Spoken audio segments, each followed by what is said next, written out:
Hilirisasi digital. Sejak debat kedua Capres-Cawapres kemarin, ada satu topik yang sampai saat ini nggak ada habisnya diperdebatkan di sosial media. Topik itu adalah hilirisasi digital.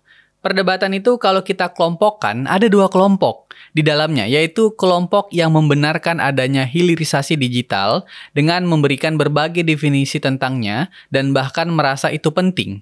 Sedangkan di satu sisi lain, menganggap kalau hilirisasi digital hanyalah sesuatu yang ada diadakan saja. Menurut mereka, yang ada itu digitalisasi, bukan hilirisasi digital. Jadi sebenarnya, apa sih hilirisasi digital ini? Apa jangan-jangan memang hanya sekedar digitalisasi? Mari kita bongkar sama-sama. Hilirisasi digital ini memiliki dua kata yang disatukan, yaitu hilirisasi dan digital. Untuk itu, kita perlu tahu dulu apa makna dari keduanya nih. Yang pertama, hilirisasi. Menurut KBBI sih, hilirisasi atau yang juga disebut dengan penghiliran adalah proses pengelolaan bahan baku menjadi barang siap pakai. Selain itu, hilirisasi dalam industri dimaknai sebagai proses pengembangan industri dari hulu ke hilir. Nah, secara komprehensif, hilirisasi ini adalah sebuah proses perubahan struktural dari perekonomian berbasis bahan baku yang merupakan sektor hulu menjadi berbasis industri barang siap pakai atau sektor hilir dengan nilai tambah yang jauh lebih tinggi. Fungsinya apa? Mulai dari meningkatkan nilai rantai pasok industri, menyelamatkan komoditas dari gejolak harga, mengarahkan komoditas ke puncak pohon industri, serta yang paling penting, mendukung penguatan industri dalam negeri. Contohnya, berbagai hilirisasi yang telah dilakukan di Indonesia, seperti hilirisasi migas dengan mengembangkan industri migas sehingga menghasilkan produk yang menghasilkan nilai tambah. Selain itu, yang juga sering kita dengar, ada yang namanya hilirisasi nikel, yaitu melakukan hilirisasi terhadap produk mentah biji nikel menjadi nikel yang memiliki nilai tambah setelah dilakukan proses industrinya melalui smelter. Dan hilirisasi ini sangat amat berdampak baik bagi ekonomi negara alias menambahkan penerimaan negara. Lalu, digital itu apa? Dasarnya, digital itu adalah teknologi yang mampu menyimpan, menghasilkan, dan memproses berbagai data-data. Namun, dalam konteks hilirisasi digital ini, yang dimaksudkan sebagai digital adalah ekonomi digital. Nah, ekonomi digital ini adalah konsep ekonomi yang menggunakan teknologi digital sebagai elemen kunci dalam proses produksi, distribusi, dan konsumsi barang dan jasa. Oleh karena itu, ekonomi digital merupakan sebuah industri yang berbasis digital. Karena dia adalah industri, maka dia pasti memiliki sektor industri dan juga memiliki produk juga.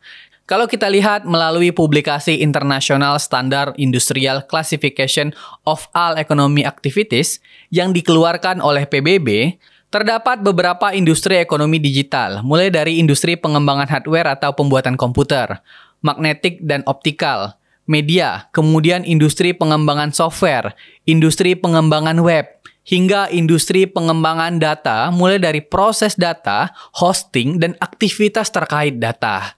Dari berbagai industri itu, tentu menghasilkan banyak produk. Di industri pengembangan software, akan dihasilkan banyak produk seperti original software, game online, dan lainnya. Atau di industri data misalnya, produknya dapat berupa layanan konsultasi dan dukungan teknologi informasi, kemudian ada juga layanan hosting dan pengembangan infrastruktur teknologi, informasi, dan sebagainya. Artinya, di ekonomi digital pun memiliki bahan baku sebagai dasar pengembangan industri ekonomi digital, dan bahan baku utamanya adalah berupa data teknologi. Kalau kita sudah paham hilirisasi dan ekonomi digital, maka kita bisa mengetahui apa sih hilirisasi digital.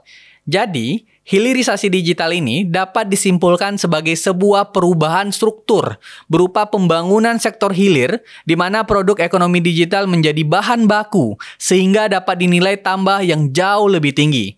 Dengan hilirisasi digital, maka ekonomi digital akan dibangun dari hulu ke hilir sehingga menghasilkan produk ekonomi digital di sektor hilir dengan nilai tambah. Misalnya, di industri hardware, maka akan dikembangkan industri hardware di Indonesia dari hulu ke hilir, sehingga kita tidak lagi mengekspor bahan baku hardware. Misalnya bahan baku hardware kendaraan listrik yang kita ekspor keluar, dan akhirnya kita mengimpor barang jadi kendaraan listrik tersebut. Di industri software juga misalnya kita tidak lagi mengirim data, program, dan bahan baku software lainnya yang kita ciptakan untuk digunakan di industri luar negeri. Tapi kita ciptakan juga industri software yang komprehensif di Indonesia. Dengan begitu, kita akan memanfaatkan banyak ahli-ahli di dunia digital untuk melakukan pengembangan hilirisasi digital ini. Itulah kenapa kita perlu mempersiapkan para pemuda yang akan menjadi ahli dengan memiliki future talent dan future skill. Dan itu semua kita bisa lihat apa perbedaan hilirisasi digital dengan digitalisasi. Kalau digitalisasi adalah mendigitalisasi industri yang ada, sedangkan hilirisasi digital adalah mengembangkan dan menciptakan industri ekonomi digital agar mendapat nilai tambah dan meningkatkan penerimaan negara. Jadi kita lihat terus perkembangannya nanti bagaimana. Bersama saya, Belmondo Scorpio di #Belmondo.